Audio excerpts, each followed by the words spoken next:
휴대폰이 진동하길래 부심히 화면을 봤는데 여동생 이름이 떠 있었어요. 여동생이 이 시간에 전화를 하는 건 매우 드문 일이었거든요. 왜? 무슨 일 있는 거야? 엄마가 혼자 병원 가셨다가 지갑을 잃어버렸다는 거야. 그리고 나서 어렵게 오빠네 집에 찾아갔는데 글쎄, 올케 언니가 그냥 돌려보냈다는 거야. 모텔비 쥐어주고 말이야. 이게 말이 돼? 구독, 좋아요 한 번씩 누르시면 영상 제작에 큰 힘이 됩니다. 지금 사연 시작합니다. 기차는 들녘 위로 덜컹이며 느릿하게 나아갔다. 창밖엔 희끗한 안개가 농가 밭을 한꺼번에 삼켜버린 듯하다. 지평선 가까이 갈대들이 바람결에 흔들렸고 그 너머로 낮은 산등성이가 수묵화처럼 번져 있었다.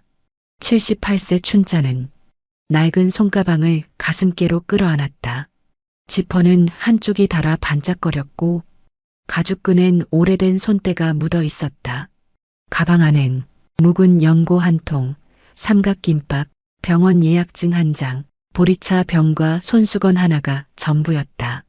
이 작은 것들이 오늘 하루를 지탱해줄 전부라는 사실이 왠지 모르게 가슴을 조여왔다. 기차 유리에 자신의 얼굴이 어렴풋이 비쳤다. 이마에는 골이 깊게 패였고 햇볕에 그을린 볼엔 그늘이 드리워졌다. 어느새 이 얼굴이 낯설게 느껴졌다. 세월이 이렇게나 쌓였던가. 생각이 모글대를 스쳤다. 농사일로 태양을 온몸에 들이받던 시절. 장화를 벗으면 발 뒤꿈치가 갈라져 작은 피점이 송골송골 맺히곤 했었다. 소처럼 일해야 사람처럼 산다. 아버지가 늘 중얼거리던 말. 그 말이 뼛속에 박혀 있었다. 결혼은 30을 넘겨서야 했다. 마을 총각과 서둘러 혼인했고 그의 겨울 윤호를 품에 안았다. 아이의 코끝에서 올라오는 따뜻한 김을 바라보다 춘자는 마음속으로 다짐했다. 내가 겪은 가난은 절대로 이 아이에게 물려주지 않겠다. 그 다짐 이후로 막걸리 한 잔도 군밤 한 봉지도 쉽게 사지 않았다. 책 한 권, 참고서 한 권이 아이의 길을 바꿀 수 있다고 믿었고 그 믿음의 삶을 걸었다. 겨울밤 비닐하우스 옆 작은 화덕에서 주먹밥을 쥐어 먹으며 아이의 문제집 값을 마련했다. 낡은 전구 불빛 아래 아들 윤호는 펜을 움직였고 춘자는 씨앗 봉투를 세며 작은 고갯짓으로 격려를 대신했다. 엄마, 이거 너무 어려워. 윤호의 목소리가 떨리면 춘자는 삽을 들던 손으로 연필을 다시 쥐어주곤 했다. 어려운 건 한 칸씩 나눠 풀면 돼. 논도 한 줄씩 심어야 끝이 보이거든. 아이는 고개를 끄덕였고 다음 시험에서 성적이 반짝 올랐다. 그 무렵 담임 선생님은 서울 명문고 진학을 권했다. 기숙사 생활까지 포함된 제안이었다. 기쁜 소식이었지만 춘자의 마음은 무거워졌다. 기숙사비, 교복비, 책값 모두 합치면 한숨이 새어나왔다. 윤호는 고개를 떨구며 말했다. 엄마, 그냥 여기서 다닐게요. 그 순간 춘자의 속이 서늘해졌다. 눈앞이 뿌옇게 흐려지더니 귀 안쪽에서 바람소리가 맴돌았다. 다음 날 춘자는 토지대장을 들고 농협 창구에 갔다. 직원은 의아한 눈으로 쳐다봤지만 그녀는 한치 망설임도 없이 도장을 찍었다. 노는 다시 읽으면 된다. 배움의 시기는 놓치면 돌아오지 않는다. 작게 중얼거리며 서류를 접었다. 그해 봄, 윤호는 작은 캐리어에 책과 옷을 넣어 서울로 떠났다. 춘자는 역 플랫폼에서 아이의 뒷모습을 오래 바라봤다. 사람들 속으로 스며들며 작아지는 모습, 손을 흔들다 빈 손만 허공에 남았다. 밤이 되면 허공을 더듬듯 전화기를 잡았지만 연결음조차 들리지 않는 날이 많았다. 그럴 땐 시계 초침 소리만 더 크게 들렸다. 한 달쯤 지나 작은 봉투 하나가 도착했다. 윤호가 보낸 돈과 엄마 식사 꼭 챙기세요라는 메모. 춘자는 봉투를 열지 않았다. 다시 우체국에 들고 가 그대로 반송을 찍었다. 서울에서 혼자 버티는 애인데 내가 이걸 쓰면 안 되지. 그렇게 생각하며 텅 빈 논두렁 위를 걸었다. 농사도 더 부지런히 지었다.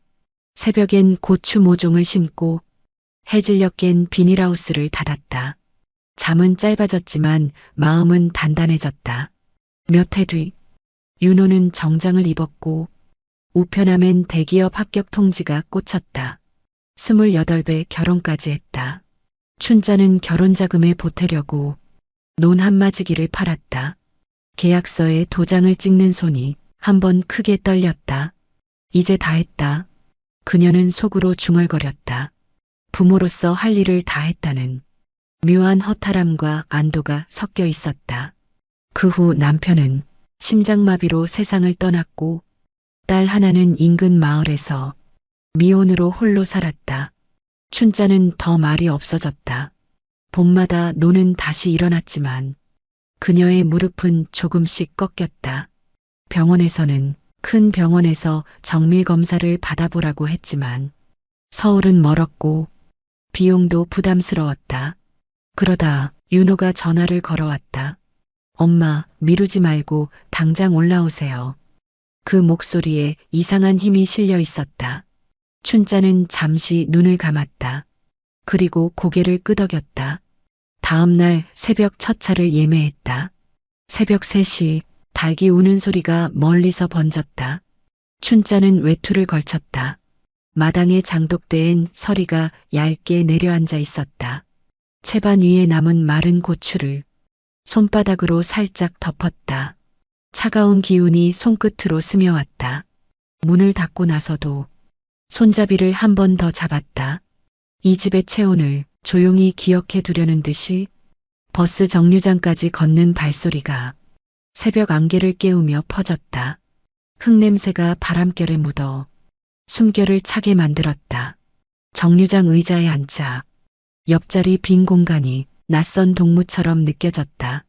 심장이 조금 빠르게 뛰었다. 버스가 오고 기차 플랫폼에 도착했다. 차창에 스치는 바람이 엉덩이뼈로 전해졌다.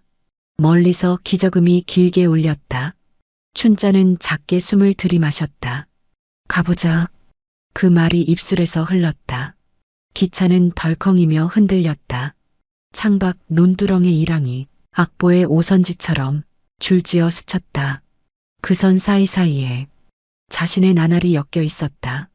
봄과 여름과 가을과 겨울, 그리고 또 다른 봄. 오늘은 그 모든 계절을 안고 가야겠지. 춘자는 고개를 곧게 세웠다. 기차가 어둠을 뚫고 서서히 빛 쪽으로 향했다. 창밖으로 도시의 윤곽이 연필선처럼 나타났다. 정춘자는 낡은 가방끈을 조심스레 어깨에 걸었다.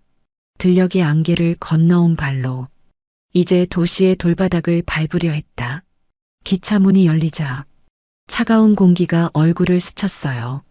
숨을 들이마시자 먼지 섞인 바람이 목구멍을 간지렸죠. 춘자는 조심스럽게 자리에서 일어났어요.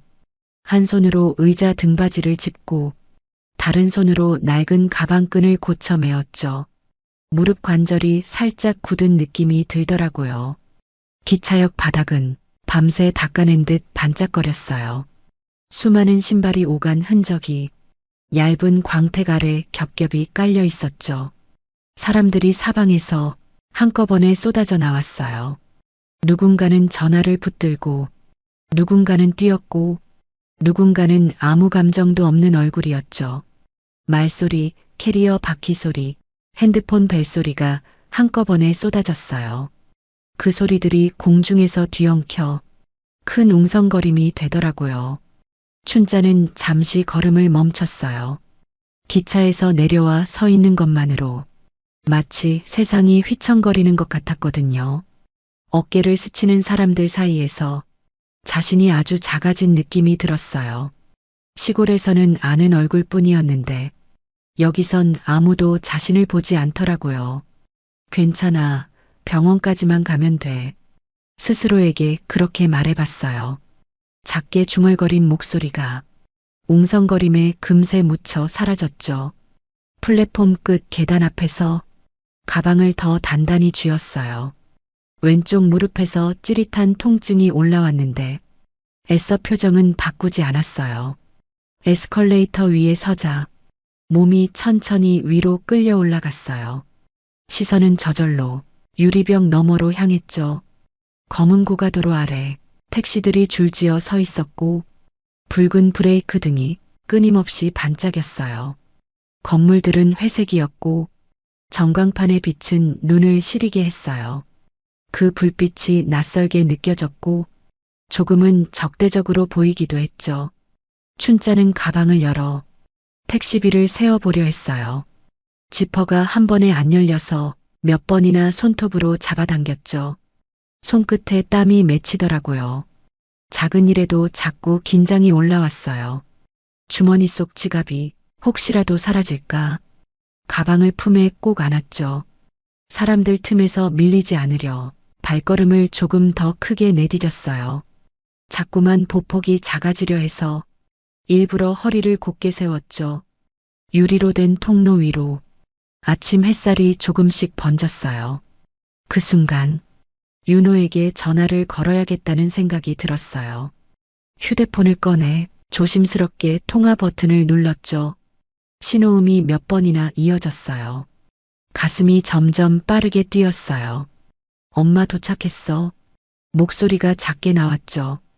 애써 힘을 준다고 줬는데 자신의 목소리가 낯설게 들렸어요. 나 회의 중이야. 택시 타고 병원 가. 소연이도 오늘 애 데리고 학원 간다. 뚝 소리와 함께 통화가 끊겼어요. 화면에 통화 종료가 떠 있었고 그 아래로 자신의 얼굴이 비쳤죠. 볼살은 축 늘어져 있었고 입술은 바싹 말라 있었어요. 눈가에는 작은 잔주름들이 새로 생긴 것처럼 보였어요. 순간 마음이 텅 비어버린 것 같았어요. 서울역의 공기는 묘하게 차가웠고 그 속에 혼자 놓인 기분이 들더라고요. 시골에서는 가게에 들어가면 인사부터 건네는 사람들이 있었어요. 마트 주인도 슈퍼의 학생 알바도 모두 얼굴을 알았죠. 그런데 여긴 아무도 시선을 마주치지 않았어요. 흘깃 보는 것조차 의미 없는 행동처럼 보였죠. 괜찮아. 병원까지만 가면 돼. 다시 한번 마음속으로 말했어요. 작게 중얼거린 말이 왠지 더 작아지기만 하더라고요. 서울역 대합실로 들어섰을 때 공기가 확 달라졌어요. 시골 공기에는 흙냄새가 섞여 있었는데 여긴 먼지와 커피향 그리고 바쁘게 움직이는 사람들의 숨결이 섞여 있었죠. 정면 전광판에 병원 이름이 번쩍이며 지나갔어요. 눈이 그 글자를 쫓다가 어지럼증이 살짝 올라왔어요. 순간 지금 돌아갈까? 그런 생각이 슬며시 올라왔어요. 어차피 내일이라도 다시 올 수 있을 텐데 이렇게까지 무리할 필요 있나 싶었죠. 그런데 윤호의 목소리가 떠올랐어요. 엄마, 미루면 안 돼요. 그 말이 귀 안쪽에서 묵직하게 울렸어요. 춘자는 고개를 작게 끄덕였죠. 작은 동작이지만 무게감이 뼈까지 스며들었어요. 택시 정류장으로 향하는 길, 사람들 틈을 조심스럽게 빠져나갔어요. 한 걸음마다 심장이 두세 번씩 더 뛰는 것 같았죠. 바닥에 노란 유도선을 따라 작은 발걸음을 옮겼어요. 자꾸만 보폭이 흐트러져 한 번 멈춰서서 가방끈을 고쳐 메었죠. 계단 앞에 멈춰서 주변을 한번 돌아봤어요. 회색 바람이 유리문 사이로 휘휘 스쳤어요. 춘자는 작게 웃으며 중얼거렸어요. 서울은 여전하네. 작은 목소리가 사람들 소음 속에 묻혀 사라졌죠. 택시 문이 닫히고 운전기사가 병원명을 다시 한번 확인하더라고요. 이쪽으로 가면 더 막힐 텐데요. 그가 백미러로 물었어요. 춘자는 고개만 끄덕였죠. 말이 길어지면 숨이 더 가빠지거든요. 도심 신호등이 몇 번이나 바뀌고 유리창의 흰 건물이 서서히 커졌어요. 현관 앞 승하차 구역에 사람들이 줄지어 내렸고 도우미 조끼를 입은 이가 휠체어를 밀고 다니더라고요. 자동문이 열리자 차가운 공기가 확 들어왔어요. 소독약 냄새와 커피 향이 이상하게 섞여 있었죠. 천장은 아주 높았고 유리벽은 반짝이더라고요. 자판기와 수납창구, 무인 접수기가 행렬처럼 서 있었어요.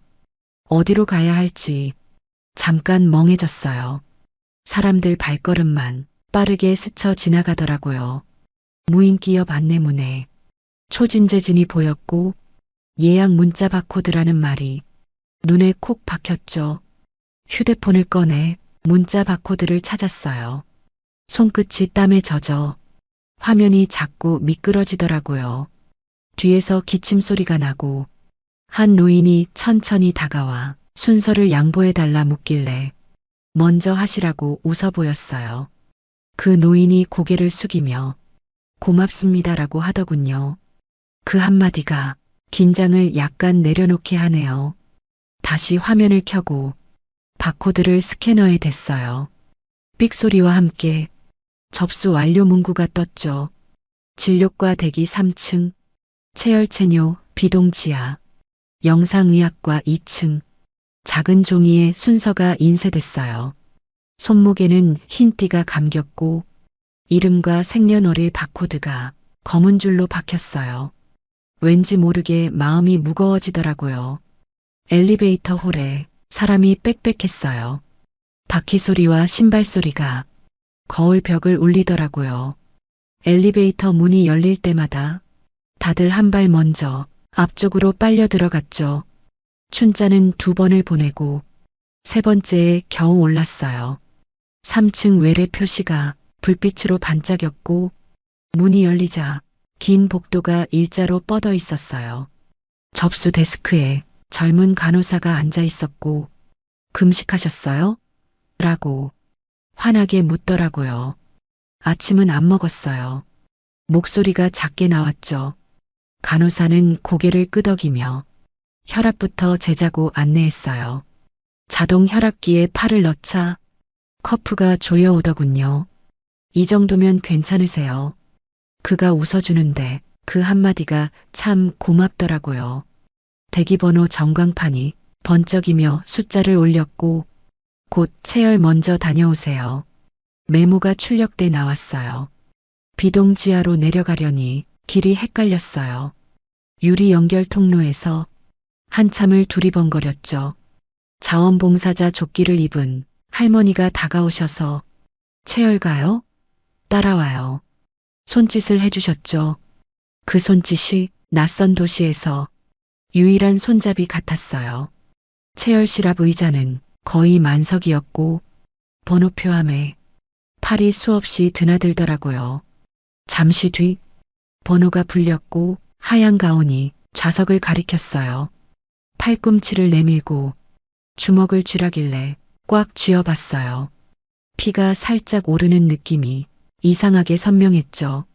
바늘이 스치자 짧은 통증이 스며들었고 간호사가 솜을 대며 꾹 누르고 계세요라고 하네요.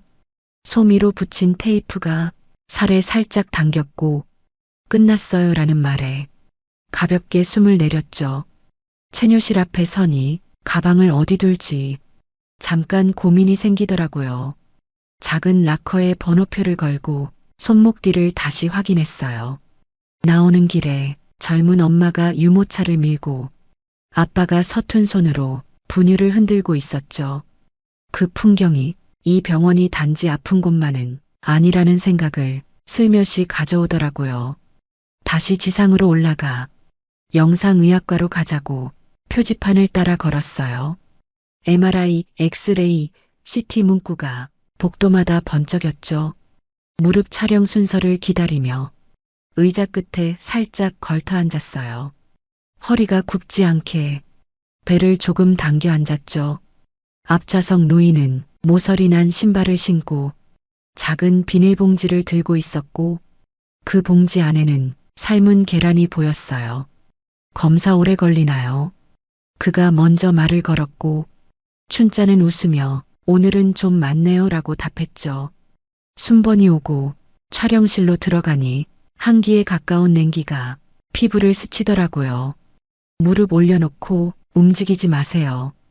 기계 장치가 낯선 소리를 냈죠. 하얀 빛이 금속과 유리를 타고 돌아서 눈에 들어오는데 세상이 잠시 비워지는 기분이었어요. 촬영이 끝나고 기계가 멈추자 안도의 숨이 나왔고 직원이 사진 출력 시간을 잠깐 기다리라 했죠. 복도로 나오니 창가에 햇살이 들었어요. 먼지 입자들이 빗속에서 느리게 떠 있었죠. 시계를 보니 정오가 가까웠고 배가 살짝 당기듯 허기를 알리더라고요. 지하 푸드코트에 내려가 미역국과 밥을 시켰어요. 국물 한 숟가락을 떠보니 입안이 갑자기 따뜻해지네요. 테이블 건너편에선 젊은 부부가 서류를 정리하고 아이 사진을 보여주며 진료 순서를 상의하더라고요. 그걸 보고 있자니 윤호가 생각났어요. 서울에 처음 올라왔을 때 저런 낯선 문서들 앞에서 얼마나 버거웠을까 싶었죠. 국물 김이 안경을 살짝 흐리게 만들었고 손수건으로 한번 닦으며 작게 한숨을 들이켰어요. 점심을 끝내고 진료실 앞 대기석으로 다시 올라왔어요. 전광판 숫자가 조금씩 내 번호에 다가오더라고요. 문이 열리고 의사가 이름을 불렀어요. 작은 방 안에 모니터 불빛이 선명했죠. 무릎은 퇴행성 소견이 조금 더 진행됐어요. 의사가 모니터를 가리키며 사진을 확대하더라고요. 회색 음영 사이로 얇아진 연골이 눈에도 보였고 그동안 참았구나라는 말이 목구멍까지 올라오네요. 오늘 한 건 기본 검사고요. 혈액 검사 결과랑 영상 판독 최종 보고는 내일 오전에 나와요. 의사의 말이 정확하게 박혔어요. 내일이라는 두 글자가 가슴 어디쯤을 눌렀죠. 혹시 통증이 심하면 약은 여기 처방해 드릴게요. 보조기 상담도 한번 받아보셔도 좋아요. 의사가 프린트를 내밀었고 간호사가 일정표를 하나 더 얹어주더라고요. 내일 아침 8시 반쯤 오시면 돼요. 결과 설명 듣고 치료 계획 상의해요. 춘자는 고개를 끄덕였어요. 내일이면 오늘은 서울에 있어야겠네요. 그 말이 자기 입에서 나오는 게 낯설게 들리더라고요. 진료실 문을 나서니 다리가 잠깐 가벼워졌지만 곧장 무거워졌어요. 복도 끝 창가에 서서 숨을 길게 한번 내쉬었죠. 어디에서 하룻밤을 보낼지 곧장 대답이 안 떠오르더라고요. 손바닥 땀이 갑자기 차갑게 굳었죠. 윤호 집까지 가면 괜찮을까? 그 생각이 스치고 바로 손주 민준이 시험 기간이 머릿속에 겹쳐 뜨더라고요. 잠깐만 여기 앉아 있자고 스스로를 달랬어요. 의자에 살짝 기대니 허리가 우두둑 풀리네요. 지갑을 꺼내 지폐를 한 번 더 세어봤죠. 택시비와 저녁값, 하룻밤 방값을 대보며 속으로 계산을 해봤어요. 수첩을 펼쳐 내일 할 일을 적었죠. 8시 30분 결과 보기, 약국 들르기, 보조기 상담, 익숙지 않은 단어들이 한 줄씩 늘어났어요. 창밖으로 구급차가 들어왔다 나갔고 누군가의 하루가 급하게 바뀌는 소리가 아득하게 들리더라고요. 그때 휴대폰 진동이 짧게 울렸어요. 딸내미 하나가 카톡으로 안부를 물었죠. 병원 잘 왔어? 무릎은 좀 어때? 문자를 읽는 순간 눈가가 살짝 뜨거워졌어요. 검사는 잘했고 결과는 내일이래. 짧게 답장을 보냈죠. 점 하나를 망설이다 지웠어요. 얼마나 더 혼자 버틸 수 있을까? 그 질문이 목을대를 스치고 다시 가방 속으로 휴대폰을 밀어 넣었죠. 의자에서 일어나 엘리베이터 쪽으로 천천히 걸었어요. 발바닥이 땀에 젖은 듯 끈적하게 느껴지더라고요. 현관 로비에 내려오자 유리문 너머로 석양빛이 살짝 비쳤어요. 하루가 기울기 시작한다는 신호 같았죠. 한쪽에 안내 데스크가 보여 근처 숙소를 물을까 하다가 입술만 달싹였어요. 말이 잘 안 나왔거든요. 대신 문을 나서며 허리를 한번 곧게 세웠죠. 어디든 하룻밤만 버티면 된다.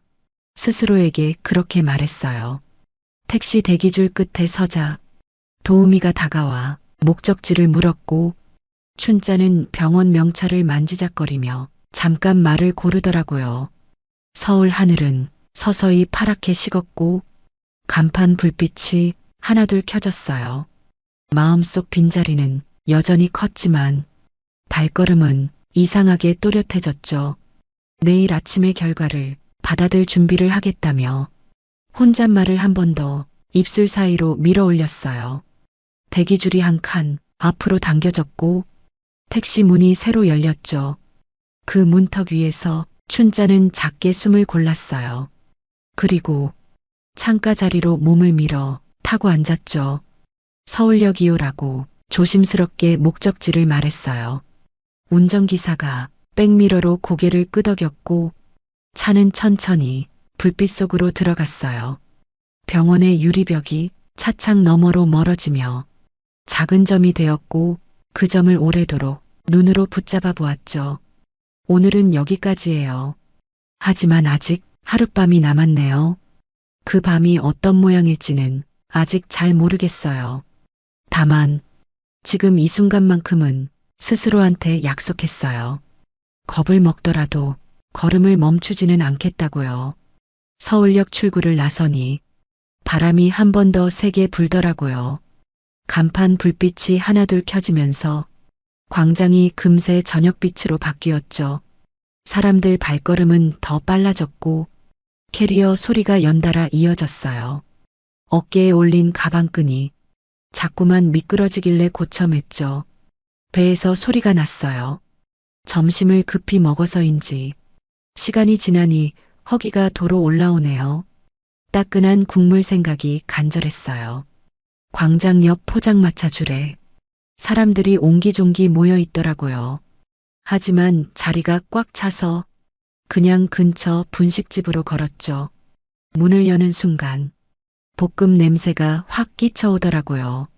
어린 학생 둘이 앉아 웃으면서 김밥을 먹고 있었어요. 어머니, 뭐 드릴까요? 사장님이 반갑게 묻길래 어묵국 하나랑 김밥 반 줄이요. 조심스럽게 대답했죠. 뜨끈한 어묵국부터 한 숟가락 들이켜봤어요. 속이 스르르 풀리는 느낌이 목을 타고 내려가더라고요. 잠깐 사람 소리를 잊었어요. 국물 김 사이로 안경이 흐려지길래 손수건으로 살짝 닦았죠. 그때 계산을 하려 가방을 열었는데 손끝이 이상하게 허공을 쥐더라고요. 지갑이 만져지질 않았어요. 안감까지 뒤적였는데도 없었죠. 순간 머리가 새하얘졌어요. 입술이 먼저 말라붙더라고요. 혹시 안쪽 포켓인가 싶어 지퍼를 전부 열어 확인했죠. 약봉지, 예약증, 손수건, 작은 동전 몇 입만 나왔어요. 지갑은 어디에도 없더라고요. 심장이 쿵 내려앉는 소리가 났죠. 어머니, 카드요? 사장님이 미소를 지었는데 입이 떨려서 말이 한 박자 늦춰지더라고요. 잠깐만요. 제가 금방 확인하고 올게요. 목소리가 낯설게 들렸어요. 나도 모르게 허리가 숙여졌죠. 가게 밖으로 뛰어나와 가방을 다시 뒤집어 봤어요. 손끝이 땀에 젖었고 눈가가 뜨겁게 달아올랐죠. 병원 푸드코트에서 냈나? 택시에서 떨어뜨렸나? 기억이 순간순간 끊기더라고요. 마음이 급하면 기억도 흐려지네요. 광장 모퉁이에 파출소 간판이 보였어요. 불빛이 희미하게 깜빡였고 사람들이 드문드문 드나들더라고요. 문을 열자 젊은 순경이 일어나 묻더라고요. 분실 신고하시게요? 고개가 저절로 끄덕여졌죠. 언제, 어디에서, 무슨 색, 안에 현금은 얼마나, 신분증과 카드 유무까지 메모지에 차근차근 적었어요. 택시 번호 기억하시나요? 그가 조심스레 물었어요. 검정색 세단이었고 번호는 못 봤어요. 목이 자꾸 마르더라고요. 순경이 단말기로 분실 접수 번호를 뽑아주었죠. 112 통합 분실망에도 올립니다. 택시 회사에도 동시에 알리고요. 그 말을 듣는데 불안이 조금 가라앉더라고요. 그러나 속 깊은 곳의 공허함은 쉽게 자리를 비켜주지 않네요. 파출소 의자에 잠깐 앉아 휴대폰 배터리를 보니 빨간 선이 아슬아슬했어요. 금방이라도 꺼질 것처럼 흔들리더군요. 편의점으로 달려가 충전 케이블을 샀어요. 점원이 콘센트를 가리키며 여기 꽂아 쓰셔도 돼요라고 하더라고요. 콘센트 옆 작은 벤치에 앉아 폰 화면이 밝아지길 기다렸죠. 배터리 아이콘이 천천히 녹색으로 채워지는 걸 보니 숨이 조금 고르게 돌아오네요. 윤호에게 전화를 걸었어요. 신호음이 길게 이어졌고 한참 만에 연결이 되더라고요. 엄마, 무슨 일이에요? 지갑을 잃어버렸어. 병원, 택시, 역 사이 어디서인지 기억이 똑바로 안 나네. 말끝이 떨렸죠. 전화 너머 공기가 잠깐 조용해지더라고요. 서류 넘기는 소리가 멎고 작은 한숨이 들렸어요. 일단 파출소 접수는 했고, 응, 잘했어요. 지금 어디예요? 목소리가 단단해졌죠. 서울역 편의점 앞이야. 충전하면서 전화했어. 말을 하자. 서글픔이 함께 올라오더라고요. 윤호가 낮은 음으로 짧게 결정을 내렸어요. 거기 3번 출구 택시 승강장에 그대로 계세요. 내가 카카오로 기사님 보내요. 요금은 내가 결제할게요. 지금 가도 되니? 묻는 순간 자꾸 사과부터 입에 맺히더라고요. 미안하다, 바쁠 텐데. 미안해할 일 아니에요. 엄마는 움직이지 말고 따뜻한 데서 기다려요. 말끝이 부드러워졌죠. 통화를 끊고 나니 주먹이 저절로 쥐어지더라고요. 모르는 도시 한가운데에서 작은 등을 세워야 한다는 생각이 들었어요. 편의점에서 나온 뒤 승강장 쪽으로 걸었어요. 바닥에 노란 유도선을 따라가니 사람 흐름이 자연스레 이어졌죠. 줄 끝에 서서 택시 대기 전광판을 올려다봤어요. 행선지가 계속 바뀌고 차량 번호가 번쩍였죠. 윤호에게서 메시지가 도착했어요. 차량 흰색 소나타 5분 내 도착. 글자가 선명하게 박히더라고요. 그 짧은 문자에 이상하게 마음이 놓였어요. 누군가가 나를 찾아오고 있다는 사실이 밤 공기를 덜 낯설게 만들었죠. 바람이 다시 불어 목도리를 더 당겨 올렸어요. 사람들 틈에서 새어나오는 라면 냄새와 커피 향이 유리문 사이로 스며들었죠. 저 멀리 하얀 차가 천천히 들어왔어요. 번호판을 확인하자 문자가 가리킨 숫자와 같더라고요. 기사님이 창문을 내리고 정춘자님 맞으시죠? 정확히 이름을 부르길래 가슴이 훅 놓이는 기분이었어요. 뒷좌석 문이 열리자 따뜻한 공기가 먼저 다가왔죠. 가방을 품에 안고 타면서 요금은 결제되었어요 라는 기사님의 말이 들렸어요. 창을 살짝 내리고 차가 출발하자 역 광장의 불빛이 빨리 뒤로 밀렸어요. 윤호가 보낸 주소가 내비에 떠 있었고 기사님은 익숙한 손놀림으로 차선을 바꾸더라고요. 밤바람이 많이 차죠. 무릎 아프시면 앞좌석 열선 틀어드릴까요? 기사님의 말이 따뜻했어요. 괜찮아요. 금방 도착하겠지요. 대답하는 내 목소리가 조금씩 안정되더라고요. 도심 고가도로 아래를 차가 미끄러지듯 지났고 신호등이 바뀔 때마다 유리창에 붉은 빛이 번졌죠. 그 빛 사이로 오늘 하루가 짧은 필름처럼 스쳐 지나가더라고요. 병원의 하얀 벽, 피냄새 섞인 소독향, 엘리베이터에 꽉 찬 숨소리까지요. 혹시 지갑은 택시 회사에서 찾을 수도 있어요. 기사님들끼리 연락망이 있거든요. 기사님이 말을 보탰어요.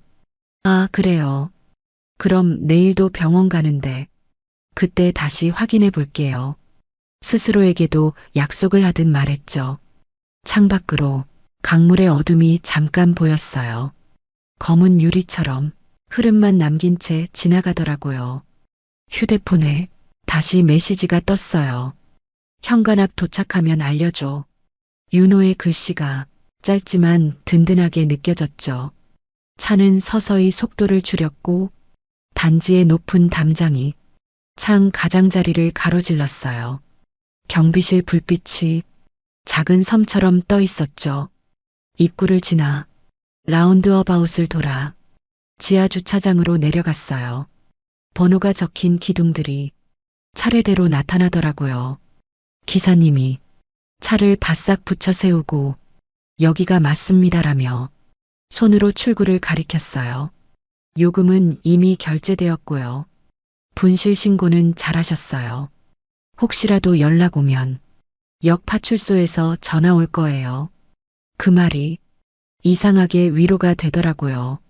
조수석 글로브 박스에서 작은 사탕을 꺼내 건네며 당 떨어지면 드세요라고 하네요. 사탕 포장을 벗겨 혀끝에 올려놨어요.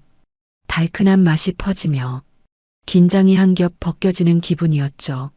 문을 열고 나오니 지하의 공기가 조금 더 따뜻했어요. 엘리베이터 앞 조명이 노랗게 빛나더라고요.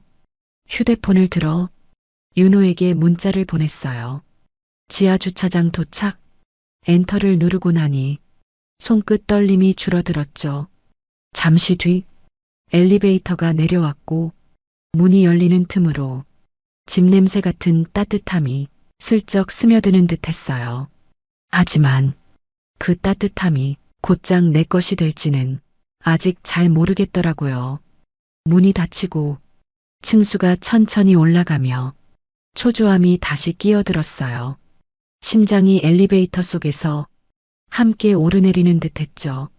괜찮아, 현관 앞까지 가보자. 스스로에게 조용히 말했어요. 그리고 밤으로 올라가는 작은 상자 속에서 두 손을 가만히 포겠어요.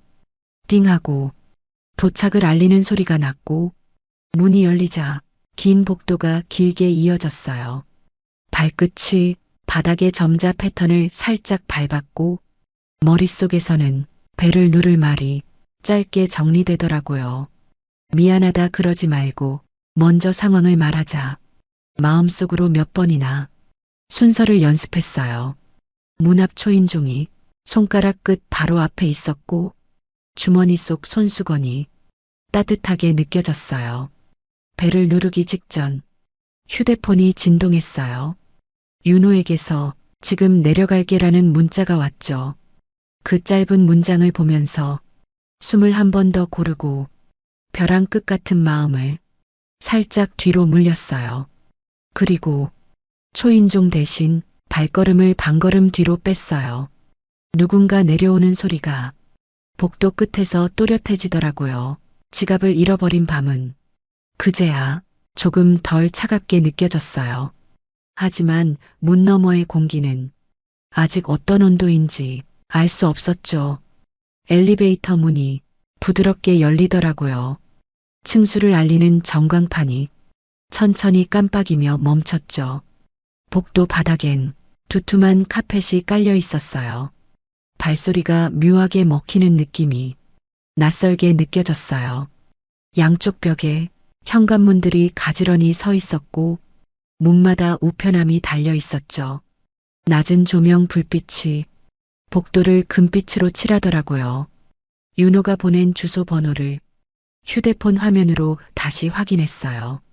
숫자 하나하나를 소리내어 중얼거리며 맞췄죠. 번호판 앞에 서니 심장이 갑자기 2배로 뛰었어요. 손가락 끝이 초인종을 누르려다 멈추더라고요. 이 문 안쪽에 윤호의 삶이 있다는 생각이 문득 생겼어요. 한 번도 본 적 없는 세상이겠죠.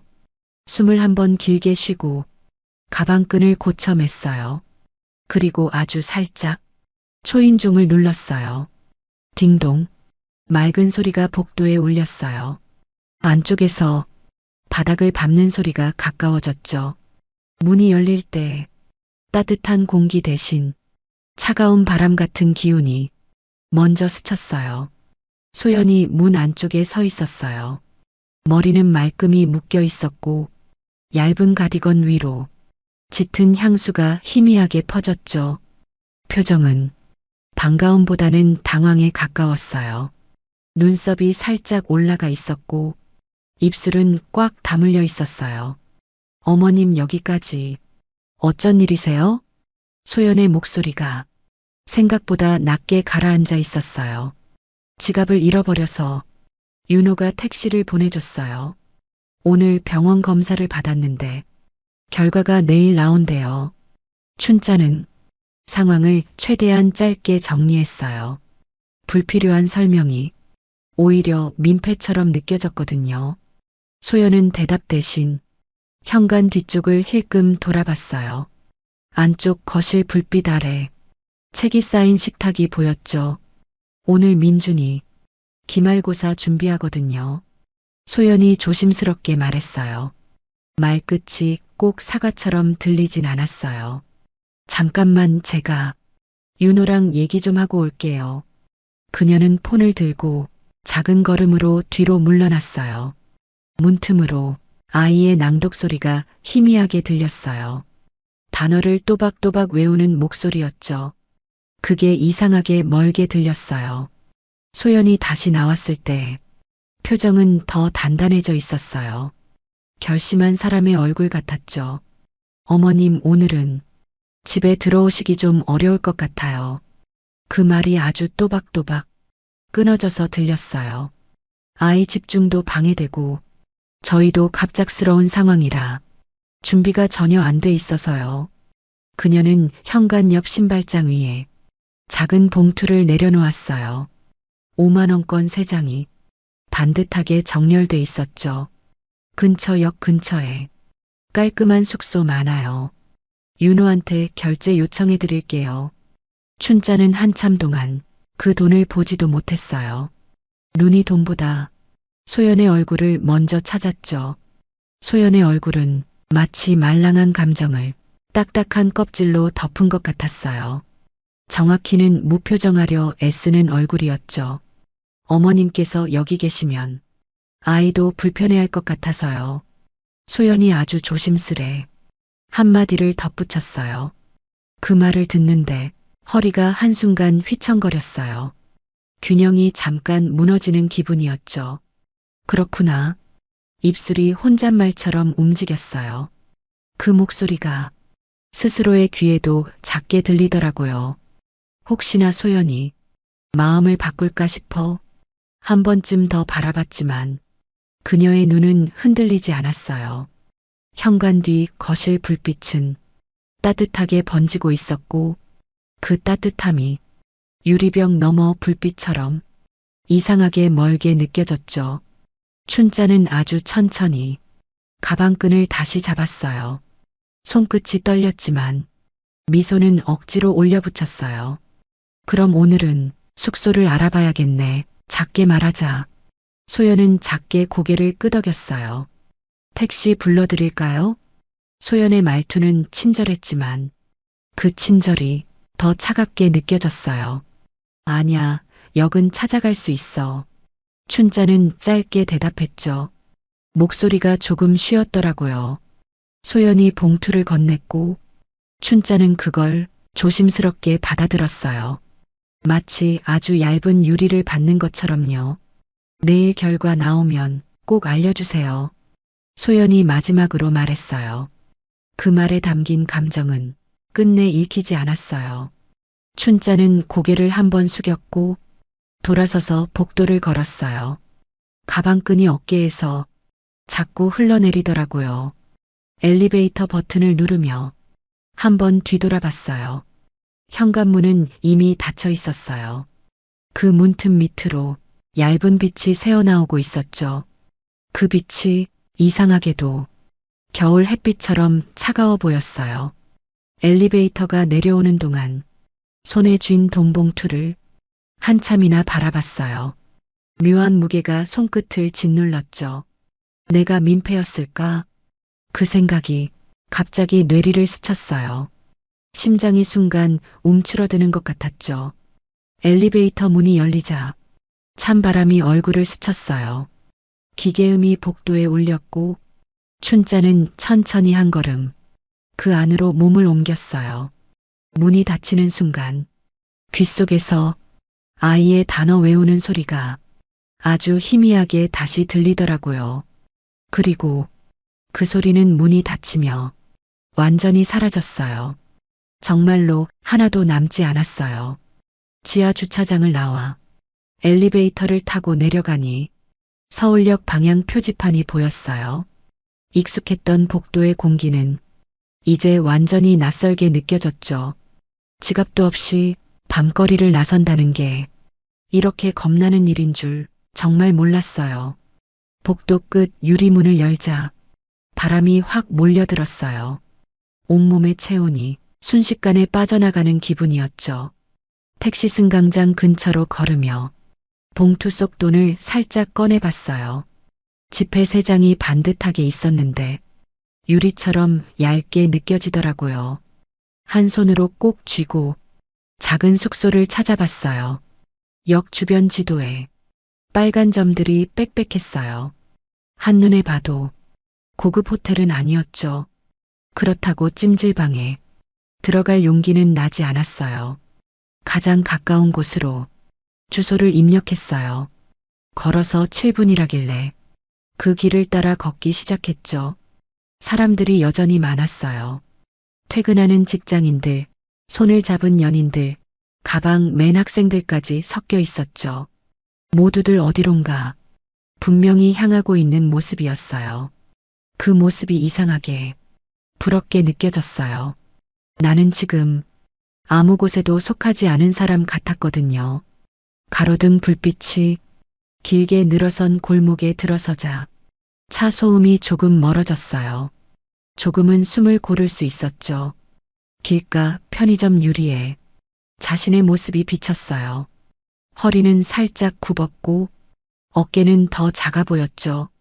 눈가에는 낯선 불빛이 반사됐는데 그게 눈물처럼 보였어요. 아닌 척 고개를 돌렸죠. 작은 숙소 간판이 눈에 들어왔어요.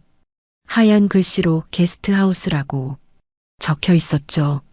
유리문을 밀자 조용한 종소리가 울렸어요. 카운터에 앉은 젊은 여자가 고개를 들며 인사를 했죠. 예약 없으신가요? 네, 오늘 밤 하루만요. 목소리가 아주 조심스럽게 나왔어요. 마치 빌려 쓰는 공기 같았죠.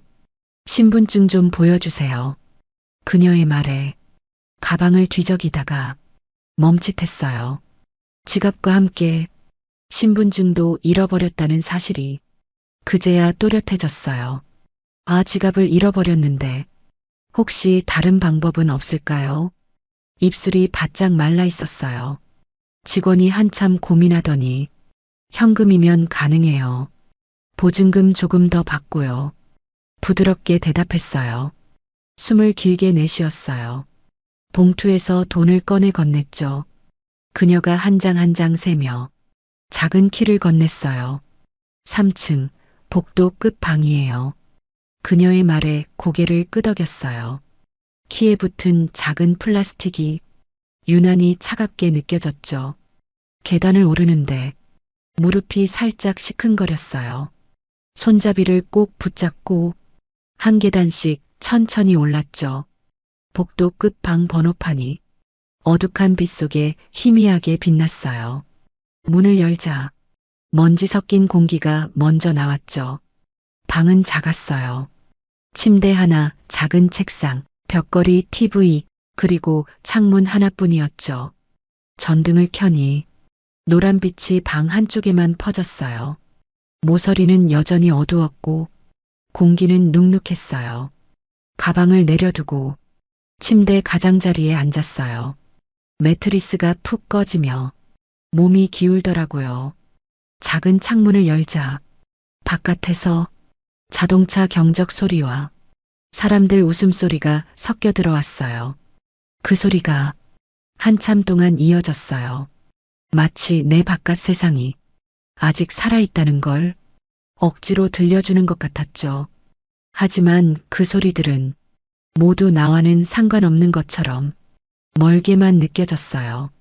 손바닥을 내려다보니 주름 사이에 땀이 맺혀 있었어요. 지갑을 잃어버린 손이었죠. 농사 짓던 손이기도 했어요.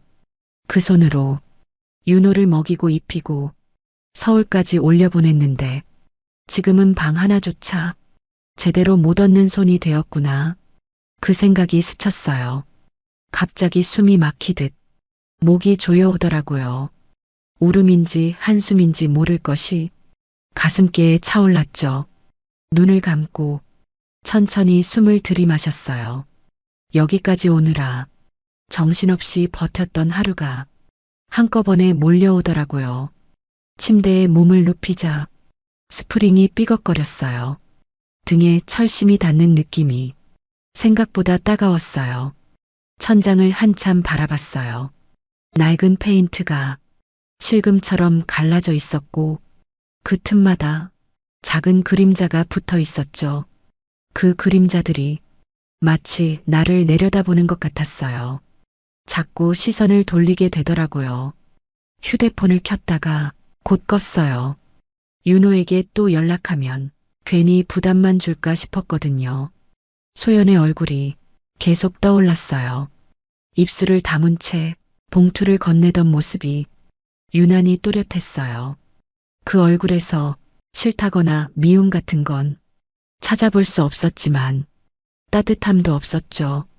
싫어하지는 않지만 존중하지도 않는 그런 눈빛이었다는 생각이 늦게야 들었어요. 가슴 한가운데가 텅 빈 것처럼 느껴졌어요. 사람이 갑자기 가벼워질 수도 있구나. 그런 생각이 들더라고요.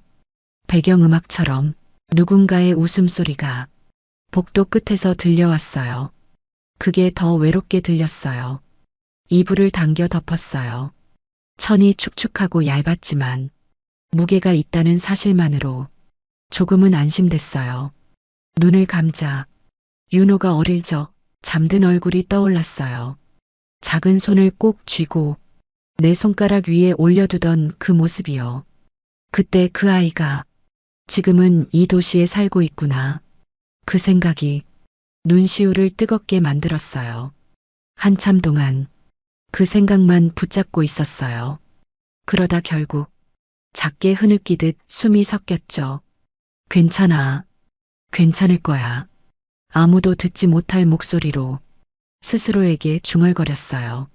창밖의 불빛이 커튼 틈으로 비쳤고 그 불빛마저 조금은 멀게 느껴졌죠. 이 밤이 지나면 내일은 괜찮아질까? 그 생각을 끝까지 붙잡으며 겨우 눈을 감았어요. 윤호는 퇴근길이었다고 해요. 사무실에서 늦게까지 보고서를 정리하다가 이제 막 건물 앞을 나왔죠. 휴대폰이 진동하길래 무심히 화면을 봤는데 하나 이름이 떠 있었어요. 동생이 이 시간에 전화를 하는 건 드문 일이었거든요. 왜? 무슨 일 있어? 장난 반 걱정 반으로 받았는데 하나의 첫마디가 그를 얼어붙게 만들었어요. 오빠, 엄마 지금 서울역 근처 모텔에 계셔. 그 말이 기이하게 천천히 들렸다고 하더군요. 모텔에? 아니, 왜 모텔에 있어? 목소리가 저절로 높아졌어요. 하나는 조심스레 말했죠. 병원 갔다가 지갑 잃어버리셨대. 오빠네 집에 가셨다가 올케 언니가 그냥 돌려보냈대. 순간 윤호의 걸음이 딱 멈췄어요. 밤거리의 차소리만 멀리서 웅웅 울려왔죠. 머릿속에서 그럴 리가라는 말이 자동으로 떠올랐어요. 그 다음엔 아무 말도 못했대요. 숨이 목에 걸려서 내려가지 않더라고요. 전화기 너머로 하나의 목소리가 계속 이어졌어요. 오빠 엄마 목소리 너무 작았어. 아무렇지 않은 척 하시는데 계속 떨리더라. 그 말이 마지막까지 박히더라고요. 윤호는 대답 없이 전화를 끊었어요. 그리고 갑자기 숨을 깊게 몰아쉬었죠. 숨이 아니라 무언가를 삼켜야 할 것 같았어요. 가슴이 안쪽에서 서서히 끓기 시작했거든요. 회사 앞 가로등 불빛이 눈앞에서 일렁거렸어요. 손가락이 저릿하고 이빨이 윈잇몸을 세게 눌렀죠. 소연이 정말 그랬다고? 생각이 한 줄씩 끊어지며 파편처럼 흩어졌어요. 머릿속이 새하얘졌는데 몸은 저절로 움직였어요.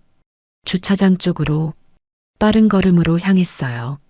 주차장 게이트를 지나며 차 키를 꺼냈는데 손이 미세하게 떨리더라고요. 차 문을 열자 실내의 어두움이 마치 물처럼 들이쳤어요. 시동을 걸었고 엔진 진동이 발바닥을 때렸죠. 기어를 넣는 순간 이상하게 웃음이 나왔다고 해요. 웃을 일이 아닌데 스스로도 당황했대요. 그 웃음은 곧 사라지고 차가 도로로 미끄러져 나갔어요. 신호등 빨간불이 앞유리 위로 튀었죠.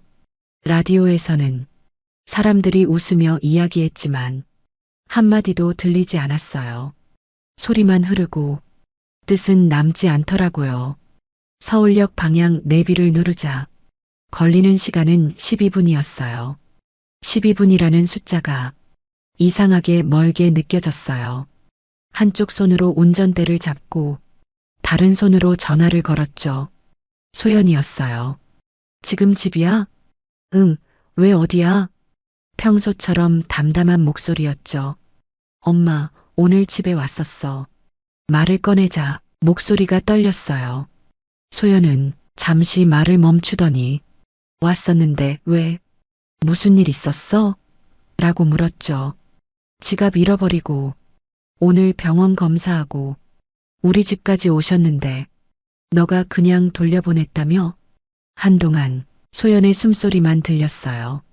기계음 같은 숨이었어요. 윤호는 이가 으드득 갈렸죠. 아이 시험 기간이잖아. 당황했어. 준비도 안 됐고. 갑자기 오시니까. 시험이 문제야? 사람을 현관에 세워놓고 그게 지금 말이 돼? 윤호의 목소리가 도로 위로 튀어나오더라고요. 소연은 잠깐 침묵하다가 미안해, 진짜 미안해. 근데 그땐 그게 맞다고 생각했어. 조심스럽게 말했어요. 그 말에 윤호는 웃음 비슷한 숨을 내쉬었어요. 기막혀서 웃은 거였죠. 웃음은 금세 사라졌고 입꼬리만 남았어요. 지금 어디 계시는지 알아? 몰라. 서울역 근처 모텔에 계셔. 그 한마디를 차분히 내뱉으면서도 내부에서는 뭔가가 와르르 무너지고 있었어요. 너 이 집이 누구 돈으로 생긴 집인지 진짜 기억 안 나? 목소리가 낮아졌지만 안쪽은 뜨겁게 부글거렸죠. 소연이 대답을 못했어요. 윤호는 핸들을 더 꽉 잡았죠. 손마디가 하얗게 질리더라고요. 엄마가 놈 팔아서 계약금 냈어. 그때 당신 옆에 있었잖아. 말이 쏟아지듯 나왔어요. 엄마가 지금 지갑도 없이 모텔에 있어. 당신이 보낸 거냐고? 입술이 덜덜 떨렸어요. 소연이 무슨 말을 하려 했지만 윤호는 끊었어요. 그리고 그대로 악셀을 밟았죠. 도심 고가도로 위로 차가 미끄러지듯 올라갔어요. 가로등 불빛이 창문에 줄무늬처럼 흘렀어요. 그 불빛마다 어릴 적 기억이 번져왔어요. 비 오는 날 고무신 밑창을 잘라 자기 운동화에 붙여주던 엄마, 비닐하우스 옆 화덕에서 김밥 싸던 엄마, 그 손을 기억했어요. 그 손이 지금 모텔에 있다는 게 너무 죄송스럽고 믿기지 않았어요. 내가 그걸 몰랐구나. 내가 오늘까지 몰랐구나. 자책이 불씨처럼 올라왔죠. 내비가 좌회전 신호를 안내했어요. 윤호는 방향등도 켜지 않은 채 도로를 가로질렀어요. 뒤에서 경적이 울렸지만 아무 소리도 안 들렸어요. 귀 안쪽엔 엄마의 떨리는 목소리만 맴돌고 있었거든요. 지갑을 잃어버렸어. 그 한마디가 자꾸 귓속에서 반복됐어요. 반복될수록 속이 서늘하고 뜨겁게 얽혔죠. 마침내 모텔 간판 불빛이 앞유리에 걸려들었어요. 차를 세우자 엔진 소음이 멀어졌어요. 핸들에서 손을 떼는데 손바닥이 축축하게 젖어 있었어요. 분노인지 죄책감인지 이젠 구분이 안 되더라고요. 차 문을 열며 윤호는 속으로 중얼거렸어요. 괜찮아. 아직 늦지 않았어. 그리고 불빛 아래 서 있는 작은 그림자를 향해 한 걸음씩 걸어갔죠. 그 작은 그림자가 고개를 들었을 때 윤호는 숨을 한 번 삼키더라고요. 엄마. 목소리가 자신도 모르게 낮아졌어요. 그 낮은 목소리에 모든 감정이 묻어 있었죠. 춘자는 작게 눈웃음을 지었어요. 하지만 그 미소 뒤에 깊은 피로가 가라앉아 있었어요. 그 순간 윤호의 가슴 어딘가가 서서히 무너졌어요. 그리고 그 무너짐이 분노와 함께 한 덩어리로 모굴대를 치받았죠. 윤호는 모텔 앞에서 엄마를 태우고 아파트 단지로 돌아왔어요. 밤 공기가 유리창에 부딪히며 짧게 갈라지더라고요. 운전대 위 손가락에 아직 힘이 가득 들어가 있었어요.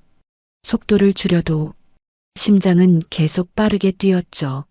지하 주차장에 들어서자 노란 조명이 차체 위에 둥글게 흘렀어요. 엘리베이터 앞 기둥마다 가로번호가 차례대로 지나갔죠. 차를 세우고 내리자 발바닥이 바닥을 세게 때렸어요. 엄마가 조심스럽게 뒷문에서 몸을 내밀었죠. 추웠지? 작게 묻자 춘자가 미소를 지었어요. 괜찮다, 이제 괜찮아. 그 말이 오히려 윤호를 더 아프게 하더라고요. 엘리베이터 문이 열리자 낯선 냄새가 훅 들어왔어요. 아파트 특유의 세제와 먼지 섞인 공기였죠. 버튼을 누르고 올라가며 윤호는 한 손으로 주머니 속 키를 꼭 쥐었어요. 마치 그 키로 모든 걸 돌려놓을 수 있을 것처럼요. 층수를 알리는 숫자가 하나씩 올라갈수록 속 안에서 무언가가 더 단단히 뭉치더라고요. 딩소리와 함께 문이 열렸어요. 복도의 카펫이 다시 발끝에 닿았죠. 현관 앞까지 걸음을 옮기는 동안 윤호는 머릿속에서 할 말을 수십 번쯤 갈아엎었어요. 화내지 말자. 그래도 차분하게 얘기하자. 그렇게 되뇌었지만 복도 끝에 서 있는 그림자를 보자 모든 계획이 한순간에 무너졌어요. 소연이 문가에 서 있었고 그 옆엔 장모가 있었어요. 둘 다 팔짱을 낀 채 굳은 표정이었어요. 문 뒤로 아이 책상 조명이 희미하게 새어나오고 있었죠. 민준의 그림자가 커튼 너머로 작게 움직였어요. 이 시간에 엄마를 데리고 오면 어떡해? 소연이 먼저 말했어요. 목소리가 낮았지만 날카롭게 갈라졌어요. 윤호는 대답 대신 신발을 벗으며 엄마 쪽으로 한 발 비켜섰어요. 들어가요, 엄마. 그 말이 생각보다 부드럽게 나왔죠.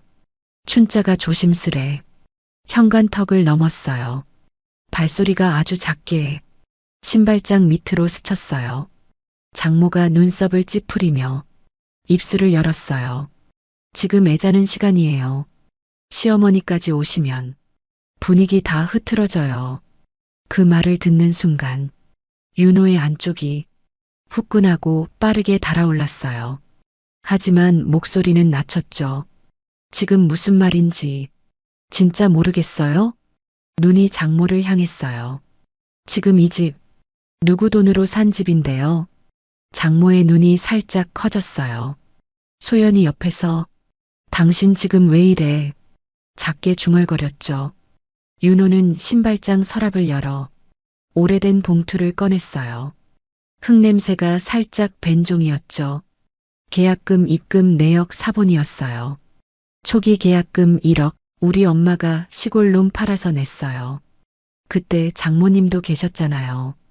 기억 안 나세요? 소연의 시선이 서서히 바닥으로 내려갔어요. 장모가 팔짱을 풀며 입술을 꾹 눌렀죠. 그래도 갑자기 오시면 준비도 안 됐는데 장모가 말을 이었어요. 윤호는 그 말을 끊었죠. 준비? 사람한테 준비가 왜 필요해요?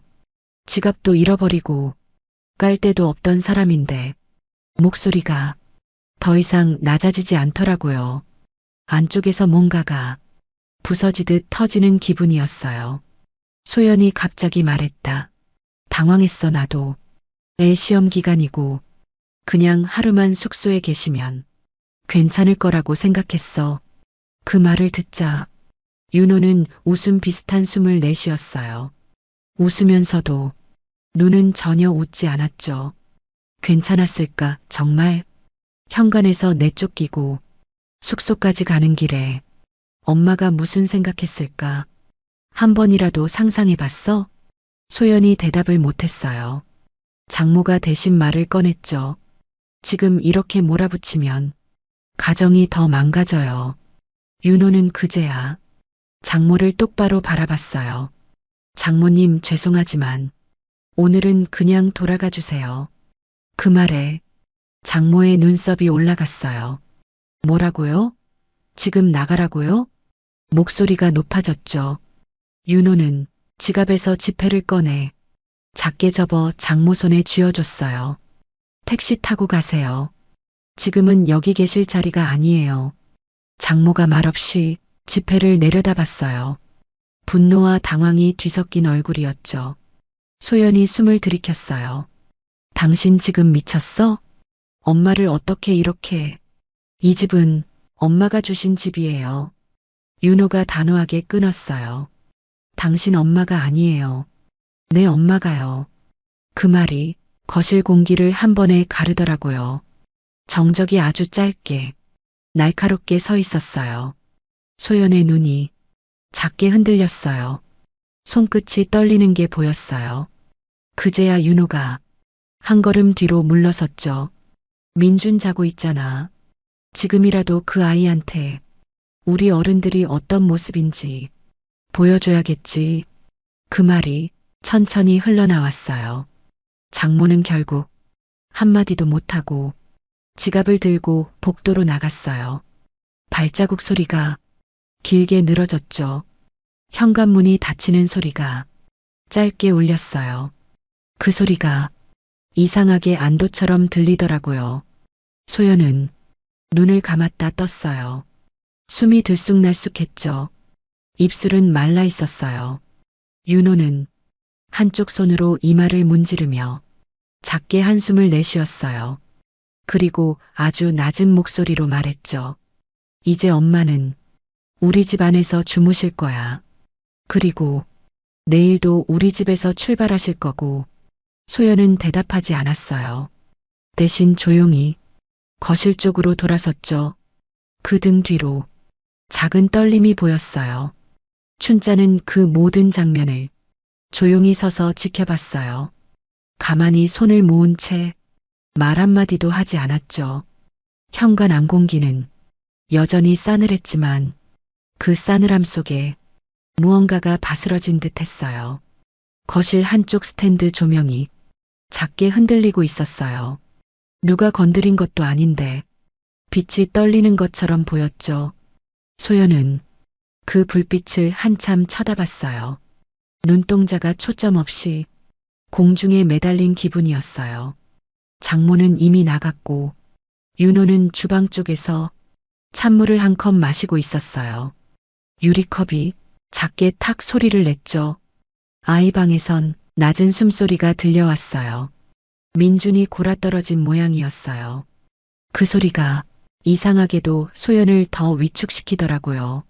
소연은 어디에 서 있어야 할지 몰랐어요. 발바닥이 바닥에 붙은 것처럼 움직이지 않았죠. 윤호가 컵을 싱크대에 내려놓았어요.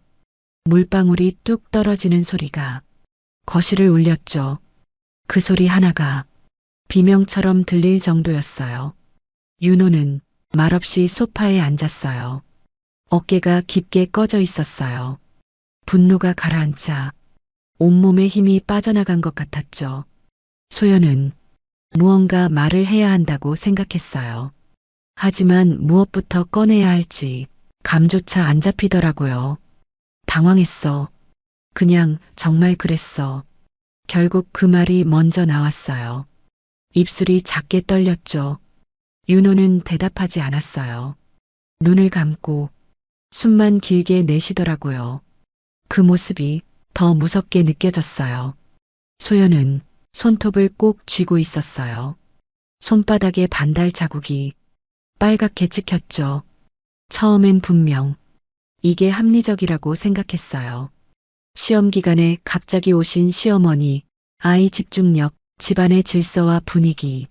그런데 지금 생각해보니 그 모든 이유가 전부 거칠애였던 것 같아요. 사실은 그냥 불편했던 거였어요. 냄새나는 시골옷, 낡은 손가방, 소박한 말투, 그 모든 게 자신의 세련된 삶에 갑자기 들이닥치는 것 같아서 두려웠던 것 같아요. 그 두려움을 이유 있는 경계로 포장했더라고요. 그게 지금에서야 보였어요. 윤호가 작게 중얼거리듯 말했어요. 엄마는 자존심 세우는 사람 아니야. 늘 낮춰 살던 사람이야. 그 말이 천천히 귀에 박혔어요. 가슴 한쪽이 서서히 무너지는 기분이었죠. 눈앞에 현관 앞에 서 있던 시어머니가 선명하게 떠올랐어요. 현관 불빛 아래 낯빛이 바랜 얼굴, 입술만 웃던 그 표정. 그 표정이 지금 자꾸 가슴에 남아요. 자꾸 숨을 얕게 만들더라고요. 소연은 손가락 끝으로 눈가를 문질렀어요. 뜨거운 기운이 지문에 닿았어요. 민준의 방 문틈 사이로 빛이 아주 희미하게 새어나왔어요. 그 빛을 보고 있으려니 이 아이에게 무엇을 보여줬나 싶은 생각이 들었어요. 어른들이 약한 사람을 현관에서 돌려보내는 모습, 그게 오늘 민준의 기억에 남지 않았기를 빌었어요. 윤호가 조심스레 다시 말을 꺼냈어요. 엄마는 오늘 지갑까지 잃어버렸대. 그 한마디에 가슴이 쿵 내려앉았어요. 지갑이라는 단어가 이상하게 크게 들렸어요. 지갑에는 현금, 신분증, 카드, 살아온 자취가 전부 담겨 있었겠죠. 그걸 잃고도 현관 앞까지 오셨구나. 그 생각이 들더라고요. 소연은 한쪽 무릎을 끌어안았어요. 몸이 작아지는 느낌이었어요. 마치 스스로를 작게 만들고 싶어진 것 같았죠. 윤호가 한참 동안 말을 멈췄다가 작게 웃으며 말했어요. 엄마가 예전엔 고무신 밑창 잘라서 내 운동화에 붙여줬었거든. 소연은 그 말을 들으며 눈을 감았어요. 작은 아이의 발, 낡은 고무신, 가난한 부부의 얼굴이 머릿속에서 겹쳐졌어요. 그 장면이 자꾸 떠올랐어요.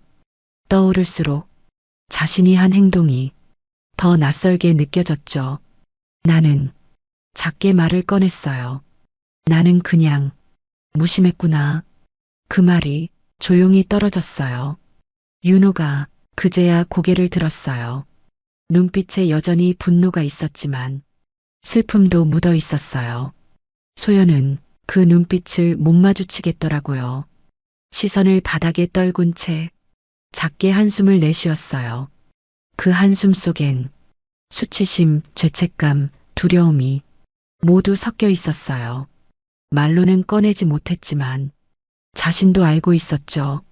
이 순간 무너지고 있는 건 시어머니가 아니라 자기 자신이라는 걸요. 거실은 한참 동안 아무 소리도 없었어요.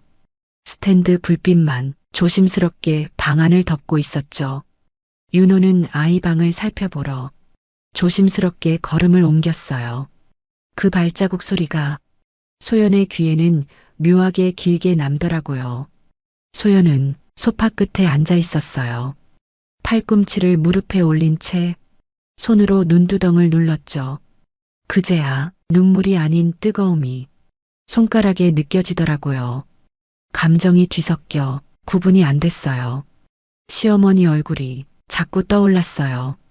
현관 불빛 아래 서 있던 모습, 작게 굽은 어깨, 미소인지 체념인지 모호한 그 표정. 왜 그 순간 그렇게까지 차갑게 굴었을까? 도무지 이해가 안 되더라고요. 아니, 사실은 이제야 조금 알 것 같았어요. 어릴 적 기억 하나가 불쑥 떠올랐어요. 시골 외가에 갔을 때였죠. 비닐하우스 옆에서 작은 화덕에 불을 지피던 외할머니의 뒷모습이었어요. 거센 겨울바람이 비닐벽을 후려칠 때마다 외할머니의 어깨가 덜컹하고 흔들렸어요. 그때 어린 자신은 그 풍경이 낯설었고 조금 무섭기까지 했어요. 그 공기 속의 가난과 고단함이 어린 마음에 낯설게 다가왔거든요. 아마 오늘 시어머니를 보며 느낀 감정도 그때와 비슷했는지 몰라요. 익숙지 않은 삶의 공기, 내가 살아온 세계와는 다른 결의 사람. 그래서 본능처럼 거리를 두려 했던 것 같아요. 그게 예의라고 착각했어요. 사실은 두려움이었는데 말이죠. 윤호가 아이 방에서 나와 작게 문을 닫았어요. 소연은 그 소리에 조금 고개를 들었어요. 윤호는 말없이 식탁 위 컵을 정리했어요. 동작 하나하나가 유난히 무거워 보였어요. 그걸 보는데 갑자기 이런 생각이 들었어요. 윤호의 무거운 어깨 위에는 그동안 자신이 모른 척했던 수많은 짐이 있었겠구나 하고요. 시어머니는 그 짐을 함께 들어준 사람이었을까요? 아니면 아예 그 짐을 만들어준 사람이었을까요? 그 질문이 가슴 어딘가를 톡 치더라고요. 그리고 곧 다른 장면이 떠올랐어요. 결혼 초 윤호와 함께 시골에 갔던 날이었어요. 논두렁 사이 좁은 길을 조심스럽게 걷다가 시어머니를 처음 봤죠. 햇빛이 아주 강한 날이었는데 그분은 모자를 쓰지도 않았어요. 양손에 무거운 모종판을 들고 흙 위를 묵묵히 걷고 있었죠. 그때는 그 모습이 그저 촌스럽다고만 생각했어요. 도시에서 온 자신에게 그 모든 게 이질적으로 느껴졌거든요. 그런데 지금 생각해보니 그분의 발걸음에는 분명한 의지가 있었던 것 같아요. 단단한 사람의 걸음이었죠. 윤호가 말했던 게 떠올랐어요. 엄마는 늘 낮춰 살던 사람이야. 자존심 세우는 사람이 아니야. 그 말을 그땐 대수롭지 않게 들었는데 지금은 가슴 안쪽에 묵직하게 앉더라고요. 시어머니는 낮추며 살아온 사람이었겠죠. 자식에게만큼은 그런 삶을 물려주지 않으려 아득히 애썼을 거예요. 소연은 손가락을 깍지 낀 채 작게 떨고 있었어요. 그 떨림이 부끄러움 같기도 했어요. 윤호가 조심스레 말했어요. 엄마 오늘 지갑도 잃어버리고 그걸 말도 못하고 있다가 결국 나한테도 못 오셨어. 그 말에 가슴이 깊게 파였어요. 지갑 하나 잃고 아무데도 갈 수 없게 된 사람. 그걸 감히 자신은 현관 앞에서 쫓아내려 했던 거였죠. 생각이 거기까지 닿자 숨이 얕아졌어요. 가슴께가 조심스럽게 움츠러들었죠. 그분이 얼마나 용기를 내고 서울까지 올라왔을까? 처음으로 상상해 보게 됐어요. 기차에서 가방끈을 꼭 잡았을 모습, 처음 보는 병원 건물 앞에서 길을 두리번거렸을 눈빛. 그 상상이 이상하게 너무 생생했어요. 마치 바로 앞에서 그 모습을 본 것 같았죠. 그리고 그 모든 과정을 마친 뒤 기댈 곳 하나 없어서 다시 숙소를 찾아 떠난 뒷모습까지 그려지더라고요. 눈가가 뜨겁게 달아올랐어요. 이번엔 참지 않았어요. 그냥 그대로 눈물이 흘러내리게 두었죠. 윤호는 그 모습을 잠깐 보더니 아무 말도 하지 않았어요. 대신 조용히 식탁 위 컵을 더 닦았어요. 그 조심스러운 움직임이 왠지 모르게 고마웠어요. 눈물을 들키지 않으려는 작은 배려 같았죠. 소연은 긴 숨을 한번 들이켰어요. 그리고 아주 낮게 중얼거렸어요. 내가 너무 몰랐구나. 그 말이 작게 흩어졌어요. 하지만 그 조용한 말이 자신을 처음으로 정직하게 만든 것 같았어요. 거실 공기가 조금씩 가라앉고 있었어요. 폭풍이 한 차례 휩쓸고 간 바닷가처럼 느껴졌죠. 윤호는 아이 방 옆 소파에 앉아 있었어요. 이마를 문지르며 눈을 감고 있었죠. 소연은 식탁 옆에 멈춰 서 있었어요. 아직도 손끝에 작은 떨림이 남아 있었어요. 그때 안방 쪽 문이 조심스레 열렸어요. 춘자가 천천히 걸어 나왔어요. 옷을 갈아입고 작은 손가방을 들고 있었죠. 이 방 써도 되냐 해서 잠깐 누웠다. 그 말이 작게 흘렀어요. 윤호는 자리에서 일어났어요. 엄마, 그 방 쓰세요. 거기 이불 새로 빨았어요. 목소리가 부드러웠어요. 춘자는 고개를 작게 끄덕였어요. 그 움직임이 조심스럽게 느껴졌죠. 소연은 그 모습을 바라보다가 가슴이 한번 움찔했어요. 뭔가를 말해야 할 것 같았지만 입술이 쉽게 열리지 않았어요. 현관에서 돌아왔을 때 그분의 표정이 떠올랐어요. 입꼬리는 올려져 있었지만 눈동자는 지쳐 있었죠. 그 표정을 떠올리니 심장이 조심스레 저렸어요. 그 순간이 다시 눈앞에 서 있는 것 같았어요. 어머님, 조심스럽게 부르자 춘자가 고개를 돌렸어요. 눈빛이 의외로 아주 또렷했어요. 소연은 숨을 한번 고르고 작게 한 발 앞으로 갔어요. 바닥이 살짝 울리는 것 같았죠. 정말 죄송했어요. 그 말이 입술에서 아주 천천히 나왔어요. 춘자의 눈썹이 살짝 올라갔어요. 놀람이라기보단 조금 낯설다는 듯한 표정이었죠. 소연은 말을 멈추지 않기로 했어요. 그땐 아이 시험만 생각했어요. 당황했고 겁이 났던 것 같아요. 말을 하면서 스스로도 놀랐어요. 겁이 났다는 단어가 자기 입에서 나올 줄 몰랐거든요. 춘자는 그저 가만히 듣고 있었어요. 눈동자에 작은 빛이 살짝 움직였죠. 어머님을 보면 제가 알던 세상하고 너무 달라서 어떻게 대해야 할지 몰랐던 것 같아요. 소연의 목소리가 점점 작아졌어요. 그 작아진 목소리가 오히려 방 안을 가득 메웠죠. 하지만 오늘 제가 많이 틀렸다는 걸 이제야 알았어요. 그 말이 작게 흘렀어요. 윤호가 소파에 앉은 채 조용히 고개를 숙였어요. 숨소리가 조금 고르더라고요. 춘자는 한참 동안 아무 말도 하지 않았어요. 눈을 살짝 내리깔고 가방끈을 만지작거렸죠. 그 침묵이 소연을 더 떨리게 했어요. 손바닥에 땀이 맺히더라고요. 무릎까지 살짝 힘이 빠졌어요. 그러다 춘자가 아주 조용히 한 걸음 다가왔어요. 걸음소리가 유난히 또렷하게 들렸어요. 나는 괜찮아. 그 한마디가 작게 그러나 단단히 떨어졌어요. 소연은 그 말을 듣자 숨이 확 빠져나갔어요. 그 짧은 말이 묘하게 무게가 있었죠.